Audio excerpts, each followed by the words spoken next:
Chào đón quý vị đang đến với bản tin quốc tế vào ngày 19 tháng 12 trên kênh FBNC với những thông tin nổi bật sau đây. Tin nóng Đài Loan cảnh cáo đanh thép chiến cơ Trung Quốc xâm phạm ADIZ giữa buổi trưng cầu dân Ý. Trong khi đó, Nhật Bản phản ứng gì khi hàng không mẫu hạm Trung Quốc bất ngờ đi qua eo biển Miyako? Theo tổ chức CSIS, Trung Quốc toan tính gì khi tăng cường khả năng tác chiến điện tử gần Biển Đông? Liên quan đến nước Mỹ hùng mạnh, không quân Mỹ thử vũ khí siêu vượt âm thất bại lần thứ 3 trong năm. Ông Biden lại lỡ miệng gọi bà Harris là tổng thống. Một số tin tức đáng chú ý khác, quan chức Mỹ kỳ vọng nối lại đàm phán hạt nhân Iran trước tháng 1. WHO phê duyệt sử dụng khẩn cấp vaccine Covovax. Biến thể Omicron nguy cơ tái nhiễm cao gấp 5 lần biến thể Delta. Tất cả diễn biến mới nhất trên toàn cầu sẽ có trong bản tin ngay sau đây.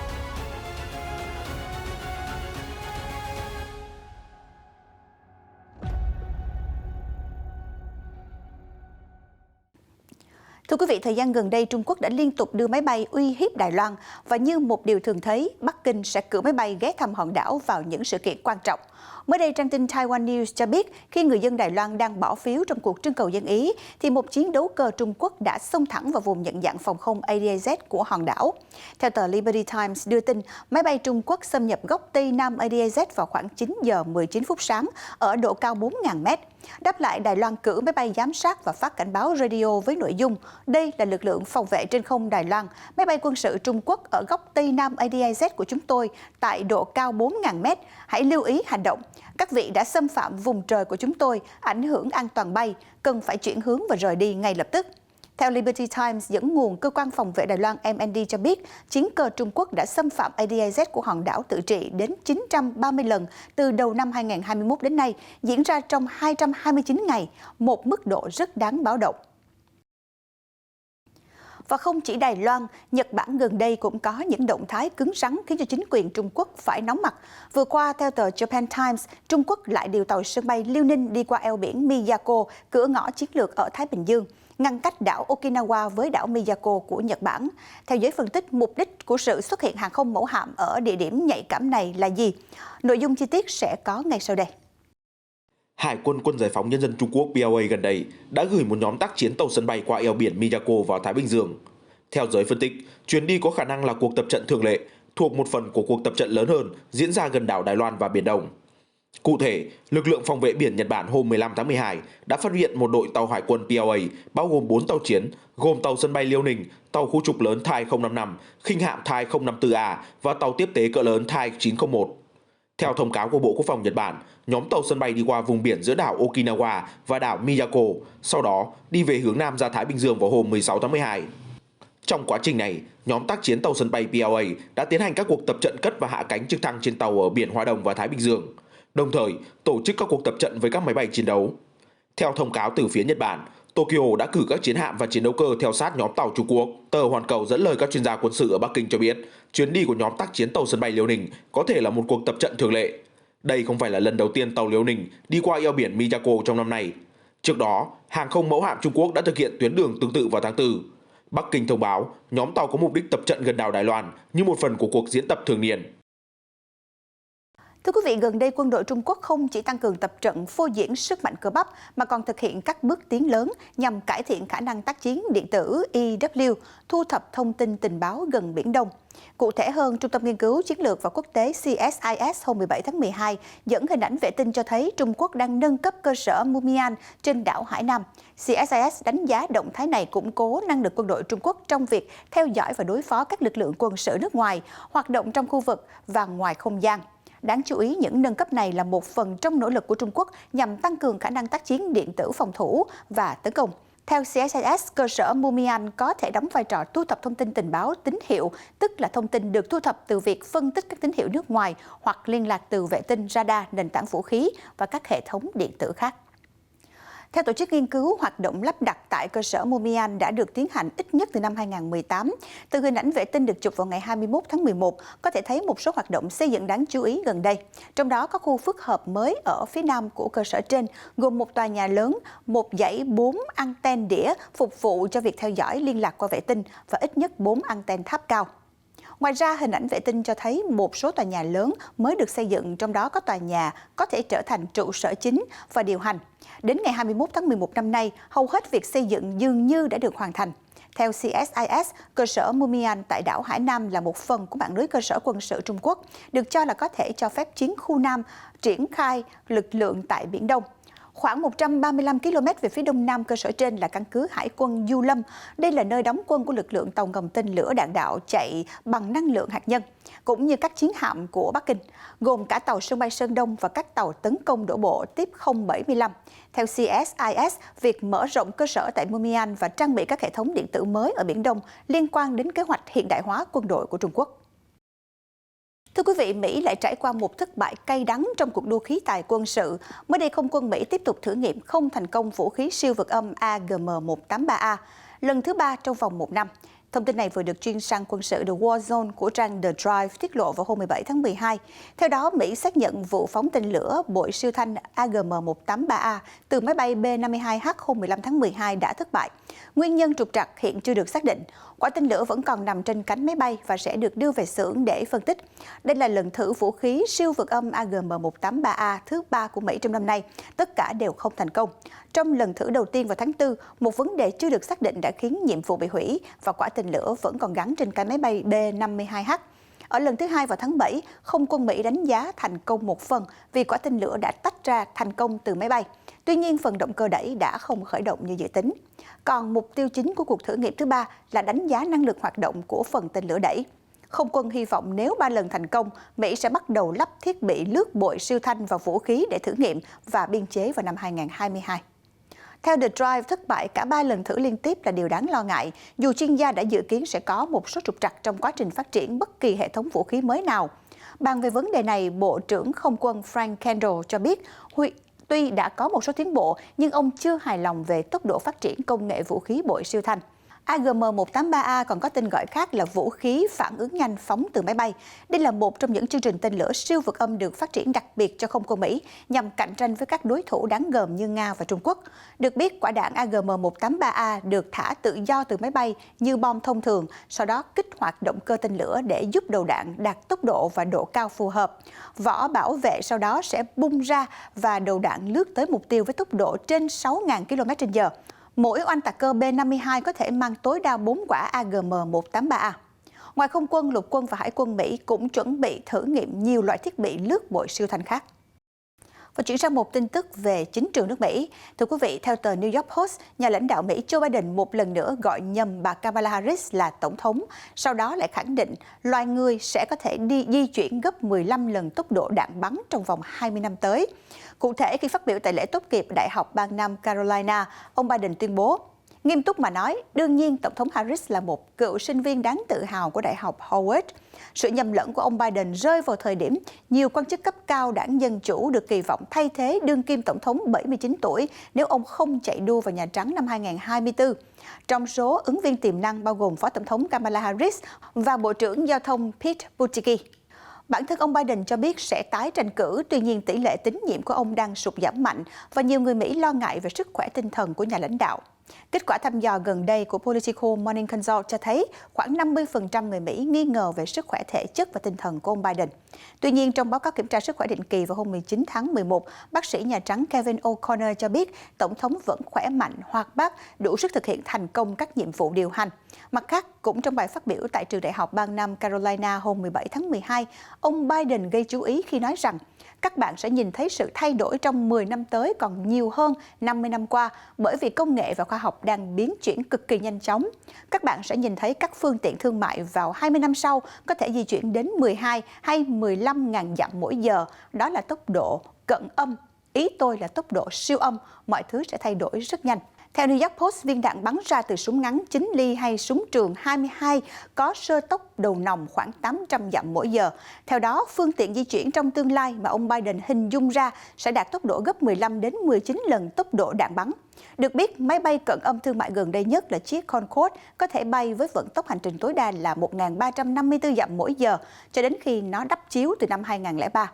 Tốc độ của loại phương tiện mà ông Biden đề cập vào hôm thứ Sáu chưa từng xảy ra, ngoại trừ trong lĩnh vực khám phá vũ trụ. Có lẽ Tổng thống Mỹ đã dự báo hơi sớm các phát kiến và thành tựu của khoa học. Trong một diễn biến đáng chú ý liên quan đến Đài Loan, Phái đoàn Quốc hội Pháp đang có chuyến thăm hòn đảo và các nghị sĩ vào hôm thứ Sáu 17 tháng 12 đã mạnh mẽ ủng hộ Đài Loan tiếp tục chống đỡ sức ép gia tăng từ Trung Quốc. Ông François de Rugy, một trong 6 thành viên Phái đoàn Quốc hội Pháp, bày tỏ phản đối bất kỳ hành động nào đe dọa và uy hiếp đối với hiện trạng eo biển. Đài Loan đang phải đối diện với các hiểm họa lớn từ Trung Quốc giữa lúc Mỹ-Trung tranh giành khốc liệt sức ảnh hưởng ở Ấn Độ Dương-Thái Bình Dương, theo ông de Rugy nhấn mạnh. Ông cũng kêu gọi các nền dân chủ ủng hộ lẫn nhau. 5 thành viên khác của phái đoàn Pháp cũng bày tỏ quan điểm tương tự sau khi đến Đài Loan vào ngày 15 tháng 12. Đáng chú ý, nghị sĩ Frédéric Dumas cho rằng Liên minh châu Âu-EU nên hành động cứng rắn hơn với Trung Quốc. Bà bày tỏ Paris nên mạnh mẽ ủng hộ các nền dân chủ bị Bắc Kinh trừng phạt kinh tế, chẳng hạn như Úc và Litva. Được biết, Úc vẫn đang đối mặt với trừng phạt thương mại hà khắc từ Trung Quốc sau khi Thủ tướng Scott Morrison kêu gọi điều tra nguồn gốc đại dịch Covid-19. Song song đó, Litva lãnh đòn do những nỗ lực thắt chặt quan hệ với Đài Loan trong thời gian gần đây. Theo hãng tin TASS dẫn lời quan chức Bộ Ngoại giao Mỹ cho biết, một vòng đàm phán tiếp theo về thỏa thuận hạt nhân Iran có thể diễn ra vào cuối năm nay. Quan chức Mỹ nói rằng các bên dự định nối lại đàm phán vào cuối năm nay. Trước đó, việc tạm dừng đối thoại là theo yêu cầu từ phía Iran và không phải Mỹ muốn rời khỏi thủ đô Viên của Áo. Quan chức ở Washington nói thêm, các bên vẫn chưa đạt được thống nhất về dỡ bỏ trừng phạt đối với chương trình hạt nhân gây tranh cãi của Tehran. Tổng thống Joe Biden đã nói rõ Iran cần phải kềm hãm chương trình phát triển vũ khí hạt nhân và ngoại giao đang được ưu tiên hàng đầu trong nỗ lực này. Tuy nhiên, ông Biden cũng không loại trừ biện pháp vũ lực nếu mọi chuyện trên bàn đàm phán đổ vỡ. Đại diện thường trực Nga ở Viên, ông Mikhail Ulanov, nói với hãng TASS vào hôm thứ Sáu là vòng đàm phán thứ 8 có thể diễn ra vào cuối năm nay hoặc tháng 1 2022. Ông cho biết thêm, phái đoàn Nga đã sẵn sàng làm việc xuyên kỳ nghỉ năm mới. Vòng đàm phán lần thứ 7 đã bắt đầu từ ngày 29 tháng 11 và tái khởi động vào ngày 9 tháng 12. Vì đại diện các nước cần thời gian tham vấn, các nhà đàm phán đã xác nhận họ sẽ tiếp tục làm việc dựa trên thống nhất của 6 vòng đàm phán đầu tiên, chốt lại vào tháng 6 năm nay.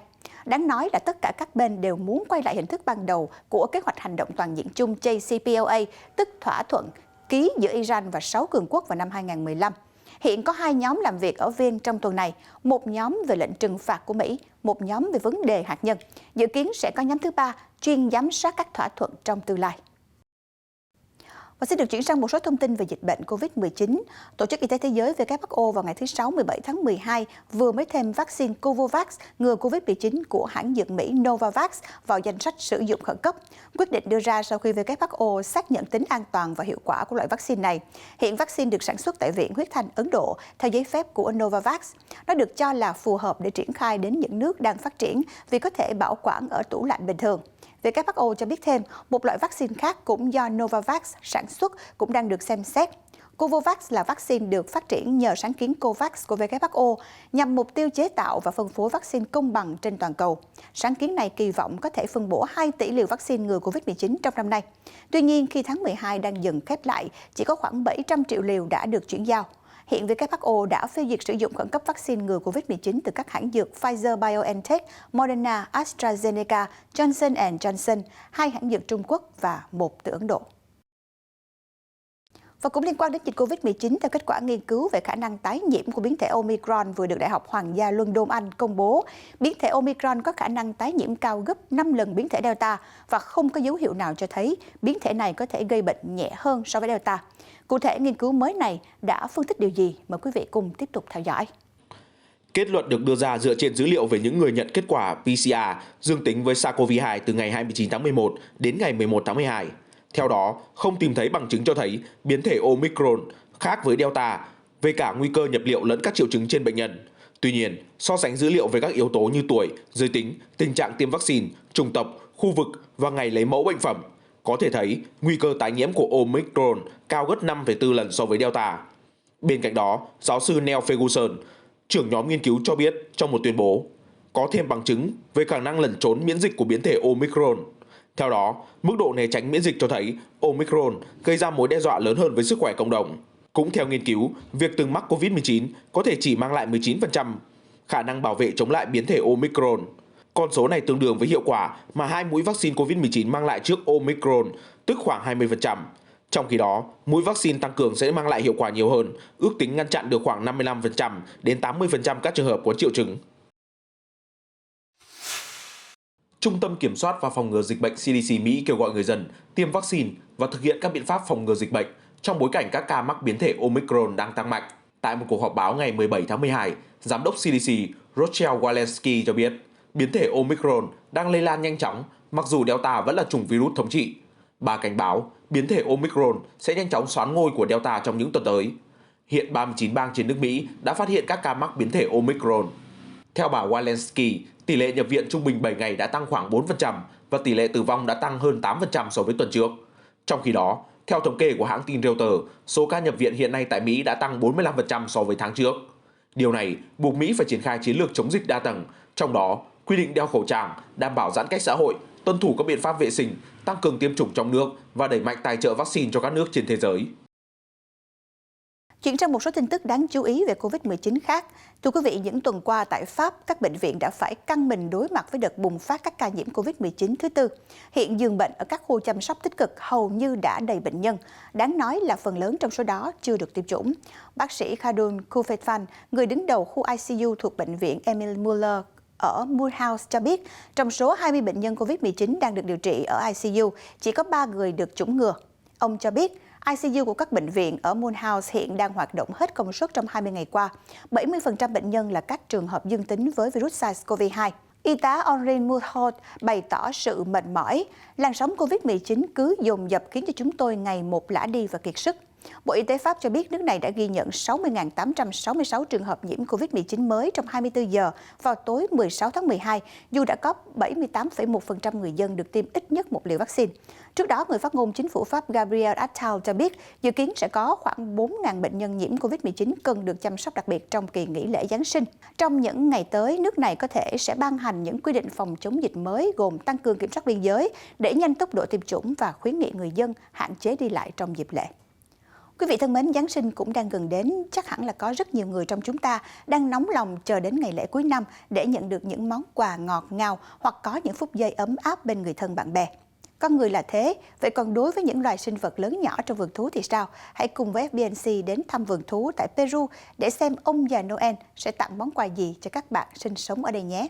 Vào hôm thứ Sáu vừa qua, các nhân viên chăm sóc tại vườn thú Huachipa ở thủ đô Lima của Peru đã mang bất ngờ đến với các loài sinh vật nơi đây. Những thức ăn ngon lành này cũng là món quà Giáng sinh sớm dành cho những chú hươu cao cổ, lạc đà, hổ cùng với các loài khác đang sinh sống tại vườn thú. Bác sĩ thú y Celia Diaz nói với Reuters rằng quà Giáng sinh là một phần của chương trình phúc lợi dành cho động vật. Theo các du khách đến thăm, đây là quả thật là một sự ưu ái dành cho các loài động vật. Chúng sẽ rất vui khi được chăm sóc tận tình như vậy. Và các thông tin vừa rồi cũng đã khép lại bản tin quốc tế ngày hôm nay. Cảm ơn quý khán giả đã quan tâm theo dõi. FBNC sẽ tiếp tục cập nhật những thông tin mới và nóng nhất xoay quanh các diễn biến xảy ra trên toàn cầu. Quý vị hãy bấm theo dõi FBNC ngay hôm nay để luôn đồng hành cùng chúng tôi trong các bản tin tiếp theo. Xin chào và hẹn gặp lại.